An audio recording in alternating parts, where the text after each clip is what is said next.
Cette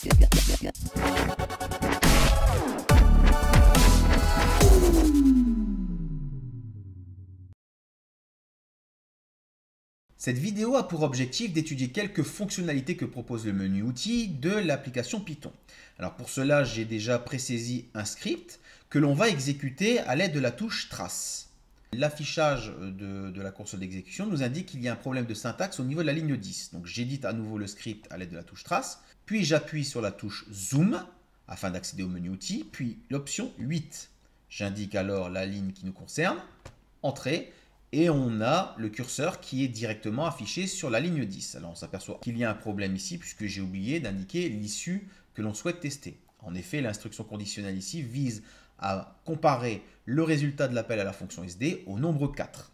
On s'aperçoit sur cette même ligne que le niveau d'indentation n'est pas correct. En effet, l'application permet de visualiser très rapidement les différents niveaux d'indentation mis en jeu dans le script, sachant qu'un niveau d'indentation correspond à 2 points gris.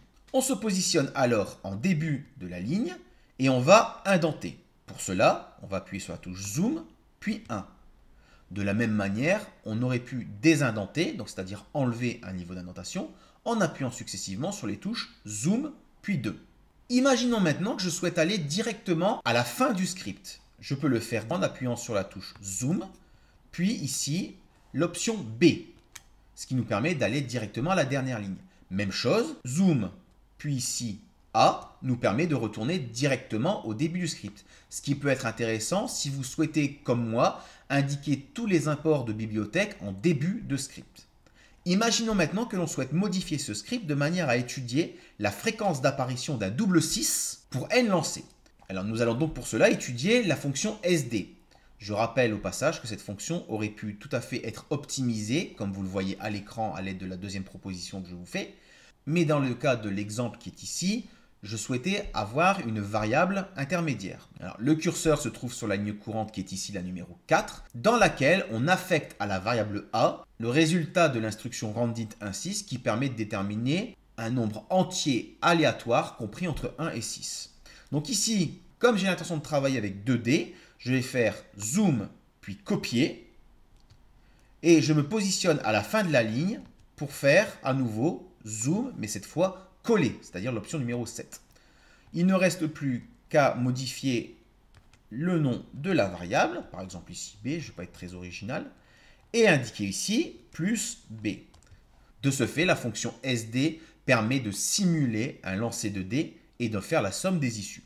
Afin de coller à cette nouvelle problématique, on va maintenant ici non plus indiquer 4, mais 12. On exécute alors le script. On va appuyer sur la touche var et sélectionner la fonction f pour 10 lancers.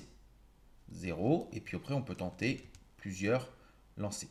Alors juste une petite précision complémentaire, on a la possibilité d'utiliser ce menu outils également directement dans la console d'exécution, en appuyant sur la touche zoom encore une fois. On peut relancer le script, l'exécuter, coller à partir de l'éditeur, accéder aux différentes variables qui sont mises en jeu dans le script. Alors à savoir que les fonctions font partie des types de variables qui sont disponibles sous Python.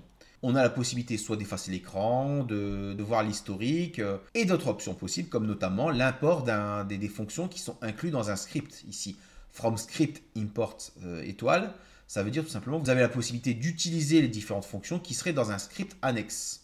Voilà pour les principales options proposées dans le menu outils. Yeah.